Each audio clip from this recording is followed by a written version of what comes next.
What it also went on to say, so this demonstrated quite well that there was something in the fruit which basically, these pungent chilies, which the animals didn't like, the mammals didn't like, but birds found were okay. It also went on to show that if you took the non-pungent, and this is a clever bit of the experiment I think, took the non-pungent chili, so without low levels of capsaicin, and you gave it to the animals, they obviously ingest it and then passed it through their intestine. If you then looked at those seeds that had gone through the intestine, the thrasher ones germinated. The ones that had gone through the intestine of the mammals did not. Now the reasons for this are possibly twofold. One is where basically these animals defecated. Thrashers tend to defecate in shaded areas. In trees which they populate. Now these trees tend to be at a low level of insects because there's many birds in them. Also, the internal environment of the bird appears to be less harsh, talking about the gastrointestinal tract, than the cactus mouse and the pack rat. So by passing through the bird's intestinal tract, there was less damage on the seed and therefore they would germinate. So it was obviously an evolutionary advantage for the chili to be eaten by a bird rather than a mammal. This was published in Nature. The following year, the reason for this at the molecular level was published. Birds have this receptor, TRPV1. They respond to heat. But the small region on the protein which binds capsaicin is absent on the bird's receptor, but present on the mammalian receptor. And this, from an evolutionary point of view, had only happened relatively recently.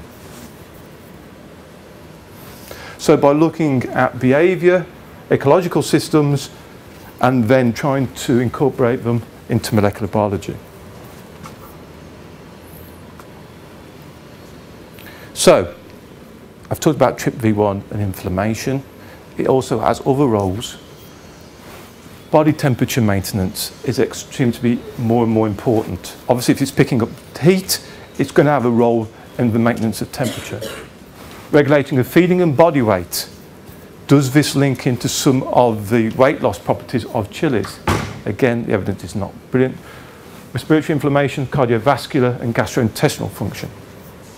Well, a great lot of responses. Of course, some very important diseases there. Every drug company in the world goes running down to try and develop their own analogues of capsaicin. Either an analogue, i.e. a molecule like capsaicin which causes a response, or more importantly what drug company people thought was to produce a drug which inhibited. Remember what I said, the initial response to this is inflammation. Therefore, if you could inhibit, that receptor was picking up inflammation, therefore if you could inhibit the receptor, or the channel I should say, you could control inflammation. They're known as antagonists. Most of these don't work. They have been gone through clinical 1 and 2 phases and they've been stopped. Why? Because there's a serious side effect with them. These individuals who take these drugs develop hypothermia.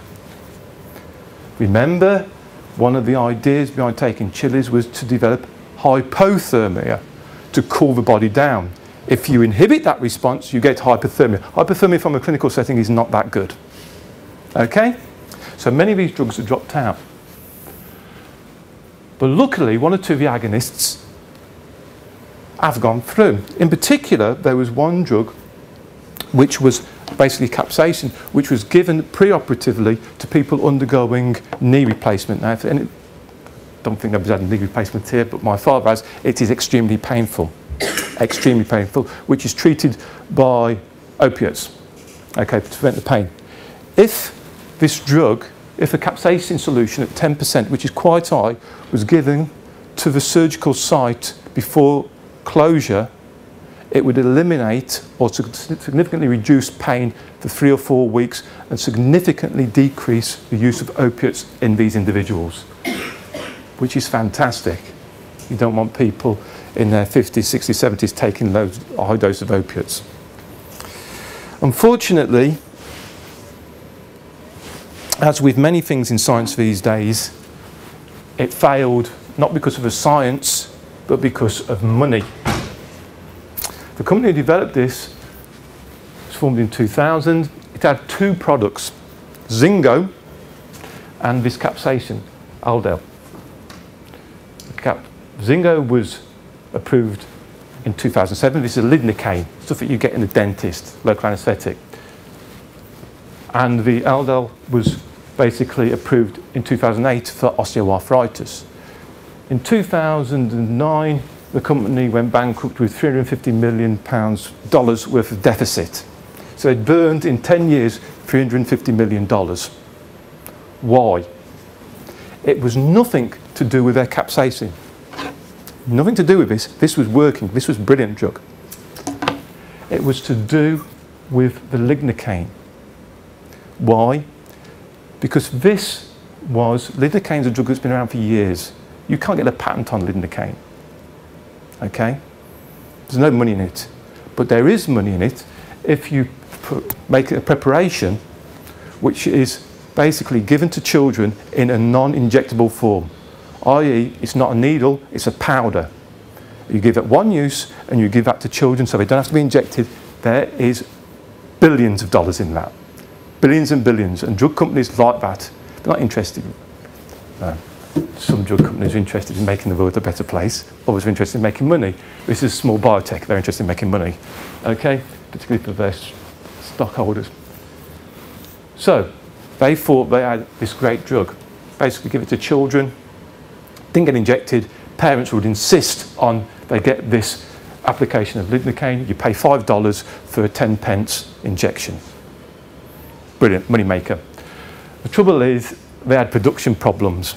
It wouldn't sit on the shelf. It's no good having a preparation of a chemical for a pharmacy that goes off within a week. You have to keep on turning your supplies around. So, they went bankrupt. Hopefully somebody will pick up the capsaicin because that looks like it works. But the more simple drug was probably the one which was the better drug.